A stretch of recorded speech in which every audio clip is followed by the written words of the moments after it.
Hello everybody, this is Monty with Flowers by the Bunch. Today we are going to make a Mother's Day arrangement in yellows, whites, and greens. It is a large arrangement, so this arrangement's actually $175, so it's going to be really showy. I am using a really large vase that I have filled with fresh water and a little bit of flower food. And I'm going to start out with some greenery. So I've got just some leather leaf. Leather leaf is also called baker's fern. I'm going to take and cut the little strap with my floral knife, pulling off any of the fronds that don't look pretty. And I'm just tucking that greenery right down into that vase. And I am just going to go all the way around with my greenery in this container. Now, I know that leather leaf is not necessarily everyone's favorite, but it's a really good base greenery.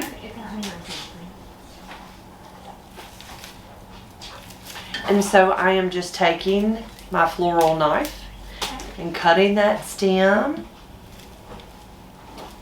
and just tucking it all the way around. Now what this greenery does is it gives our arrangement a good grid. When you work with a container that has such a large opening, what happens is all your flowers just fall in the center. It doesn't have a whole lot of rhyme or reason. It's hard to make it really pretty because all the flowers want to just kind of fall to the center. So if you can make somewhat of a grid with your greenery, you will be able to design your arrangement with a little more style than if you just tried to stick all your flowers in there, because they're just not going to really hold any placement if you don't give it somewhat of a grid. All right, we're just about got it. Okay. So there is our leather leaf in our container, just greened out all the way around. Next I'm going to come in with a little bit of eucalyptus. I've got all my flowers in a bucket over here to the side, and so that's why you see me kind of lean off to the side. Next we're going to come in with our pretty green eucalyptus. Try to go ahead and pull off any of the greenery that might fall below that water line.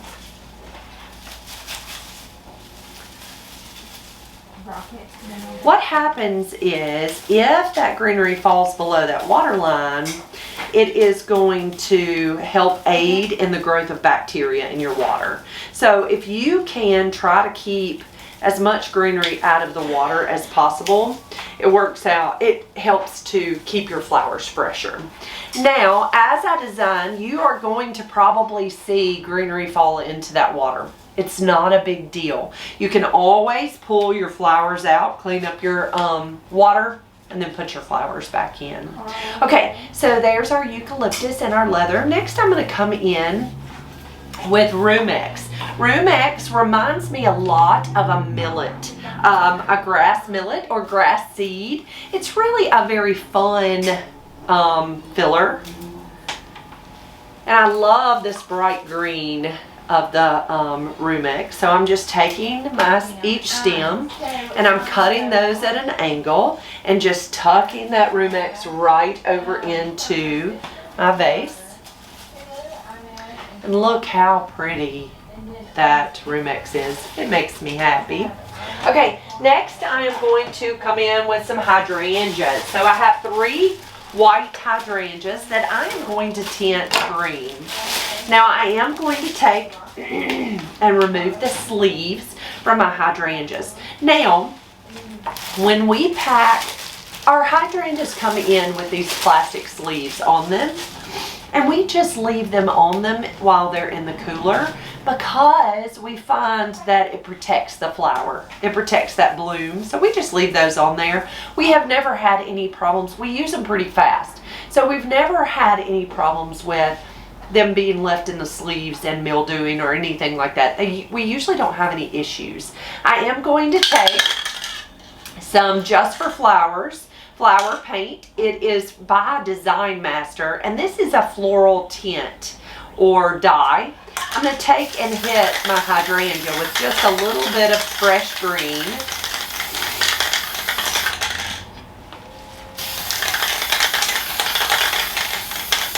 I love green and yellow together, and so I thought that we would just tint these greens. I do have some Quick Dip here. So Quick Dip is a hydrating solution that helps to keep our hydrangeas hydrated. So I'm going to take my floral knife, cut that stem at an angle, and dip it in Quick Dip. I usually count to about 7. And then I'm going to tuck my hydrangea right down into my vase.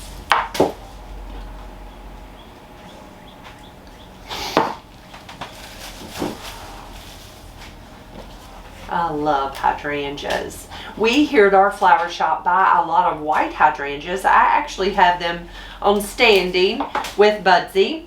And I like white because I can tint it any color that I need it, right? But if you have blue and you need pink, you can't really make blue work. But you can always make white work. Okay, so there's our pretty hydrangeas tucked in. God bless you.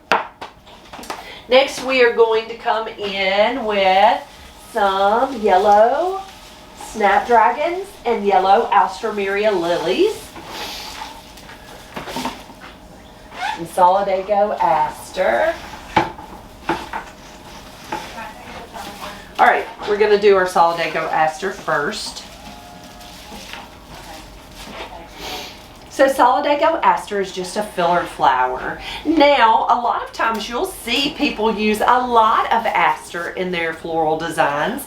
Aster is really long lasting, and it does grow wild, and you can grow it in your yard. So it's really kind of a very fun, bright yellow filler. The wonderful part about solidago aster is it paints really well. So you can paint it like in the fall. Often we will take like maroon paint and tint it maroon. You can tint it red, you can tint it yellow. We've even painted it white, and it looks a lot like a stilby. You know, it kind of resembles a stilby. The one thing about a stilby, it's so lovely. Like, it's such a pretty filler flower. The only problem with a stilby is it's not very long lasting. And so that's hard. I, here at our flower shop, really don't love anything that doesn't last a long period of time, because I want your flowers to last. And so I don't use a stilby a lot just for that reason. But solidago will paint and can mimic a stilby if it needs to. These are yellow alstroemeria lilies. I'm taking and pulling off any of the greenery that doesn't look good. Using my floral knife, cut that stem at an angle. And tuck that pretty alstroe right down into our vase.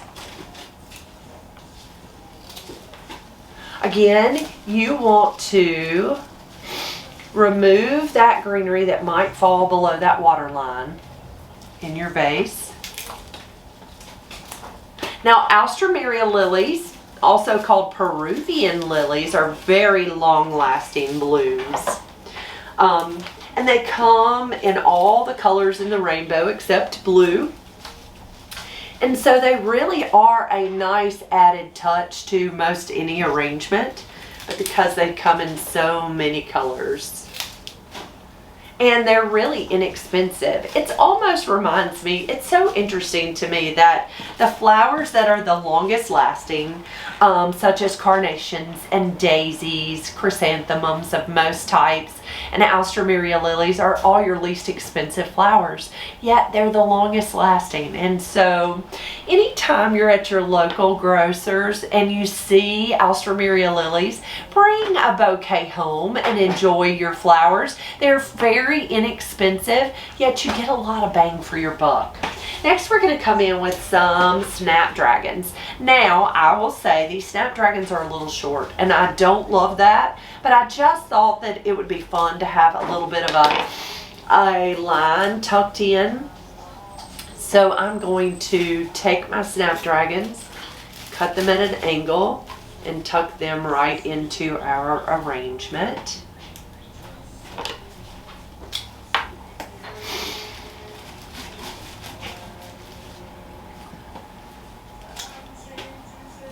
And I'm just, you can see with each bloom, I'm just turning that arrangement and nestling those flowers right down into that water.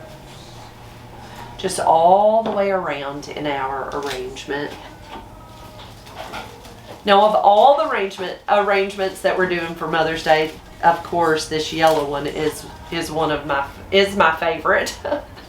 Yellow is my favorite color, so this one is my favorite design.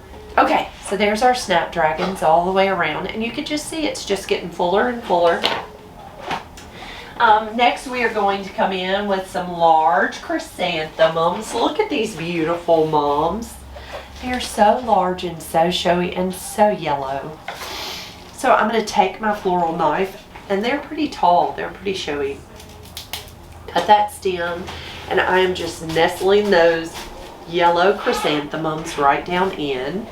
Now, I do not know the variety of this mum, but it is so pretty.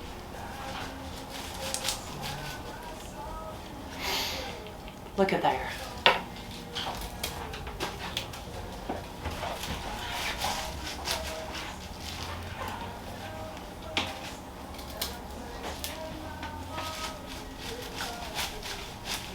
Okay, so there's our mums tucked in all the way around. Next, we are going to come in with some yellow buttons. So buttons are also in the chrysanthemum family, but look how different. They're so different. Now, chrysanthemums come, I honestly do not know how many varieties there are, but I'm sure there's hundreds of different varieties of chrysanthemums. They do come in tons of colors, in all shapes and all sizes, from tiny little tiny little buttons to tall and showy and large magnumums, but they come in all the colors in the rainbow also, and so it's really nice. And I love the fact that a mum mimics the look sometimes of a dahlia, which is a very expensive flower, and it's not a long-lasting flower. And so I love the fact that some of the chrysanthemums you can use as a mock flower, right? It looks so much like some of the higher end blooms, which I love that, right? So there's our button mums. Next, we're going to come in with some pretty yellow roses. There's our beautiful bright yellow roses. I'm going to take some wire, and I'm actually going to cut this wire in half. And I'm going to wire these blooms. Now, here at Flowers by the Bunch, we wire the majority of our roses. And we do that because often people don't know how to care for their flowers. So it's so important when you receive a flower arrangement that you take good care of it, because it's going to last so much longer for you, right? So if you will, when you receive your flowers, the next day or so, pull those flowers out of that vase, fill your vase with fresh water, and add about a teaspoon of sugar and a couple of drops of bleach into your water, and give your stems a nice cut. You can use a pair of scissors, you can use some snips. Give your stems a nice cut and drop them right back into that vase of clean water. Now, do that every other day, and as your blooms begin to fade, start pulling those out. You know, any of the faded blooms, remove those. And your flowers are going to last so much longer. Like, you will be amazed at how much longer they last. Well, the reason we wire our roses is because if your flower, your rose, gets dehydrated, meaning it doesn't have enough water, the stem gets really, really weak. And so when the stem gets weak, it'll cause the head of that rose to droop. And then they all look dead, right? So if I add just a little bit of support to that stem by wiring that rose, it's going to help keep those heads upright, no matter how well you take care of your arrangement. And so that's the reason I like to wire my roses. I just wired all of our roses. I cut that stem at an angle. And again, I am just going to go all the way around with our pretty roses in our arrangement. And y'all forgive me if you've watched my videos, you will see me teach pretty much the same thing almost every time. But the thing is that you never know which videos people watch.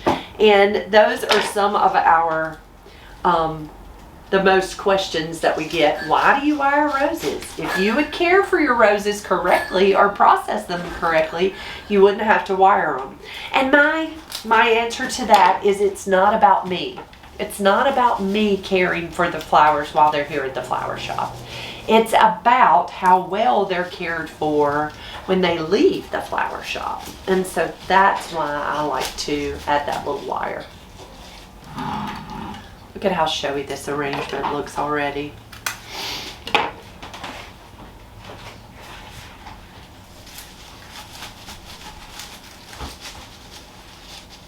All right, so there's our pretty roses all the way around. Next, we're going to come in with some Queen Anne's lace.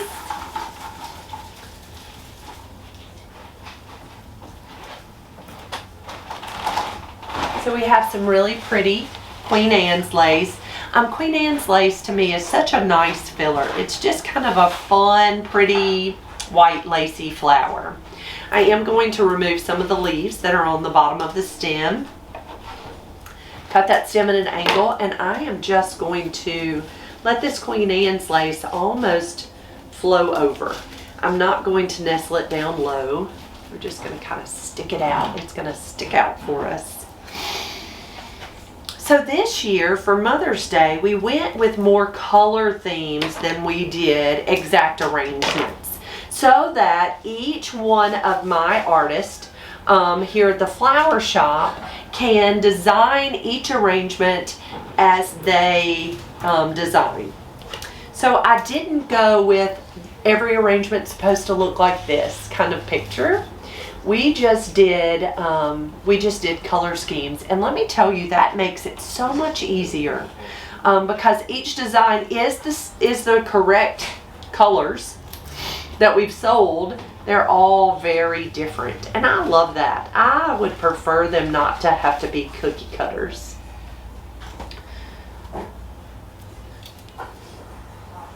So I believe the name of this design is Golden Meadow.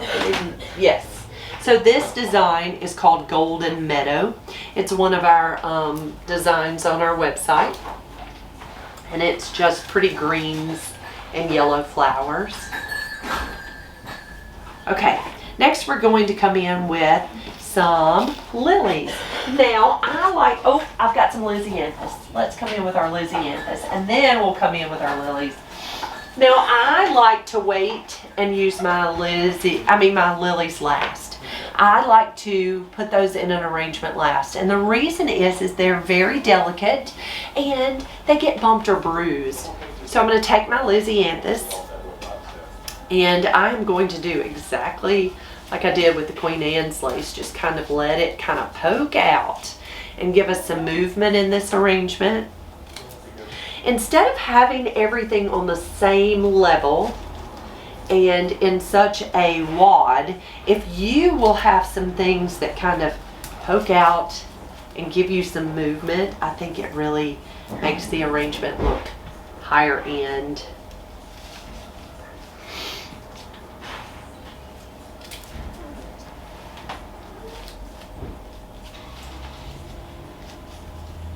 All right, there's our pretty Lysianthus. And lastly, let's come in with our pretty lilies. So we have white oriental lilies. Now, I prefer, personally, an oriental lily over an Asiatic. So an oriental lily is the larger bloom that has beautiful fragrance. The Asiatic is a smaller bloom that is not fragrant. Now, the Asiatic, I am taking and removing the stamens from my lilies. It's so important you go ahead and remove them, because as they age, when your lily opens up, that pollen's going to open and it's going to shed onto your white lilies or onto your clothes or onto your tablecloth.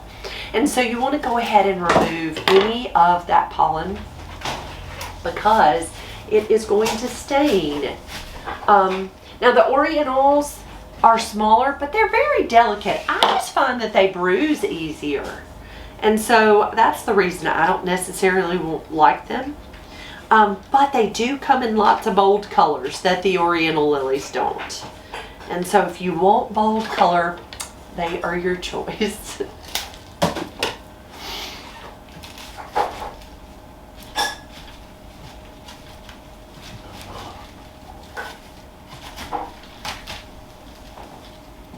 Look at how beautiful those lilies are.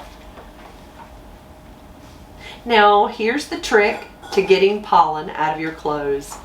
So if you get pollen on your clothes, on a tablecloth, what have you, don't try to scrub it out. Take whatever you got the pollen on, say I got it on this blouse, take that blouse and lay it out in the sunshine. And the sunshine will absorb that pollen. It'll remove the pollen from whatever it gets on, which is, it's magic. I don't know why the sun absorbs the pollen, but it does.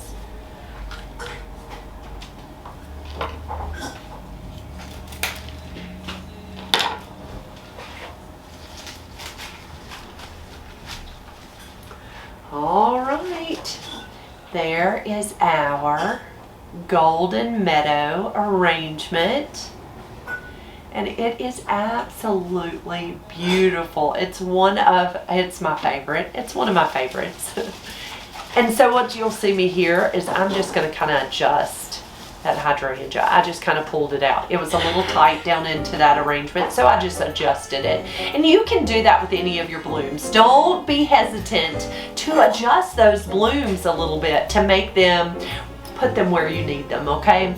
Once you've arranged it, stand back, see if flowers need to be moved here or there. And I tell you, what I find is take a picture, study the picture. For some reason, you will see where things need adjusting when you look at a picture. Guys, thank you for being here with me today. If you have any questions about how we do things here at Flowers by the Bunch, you can always ask. We would love to answer any questions you might have. You can drop it in the comments here, send me an email, message us over on Facebook. We'd be happy to answer any of the questions you might have. Do me a great big favor, hit that thumbs up if you've enjoyed this video. And be sure to subscribe to our channel. We would love to have you here. Guys, have a wonderful evening, and we will see you all real soon.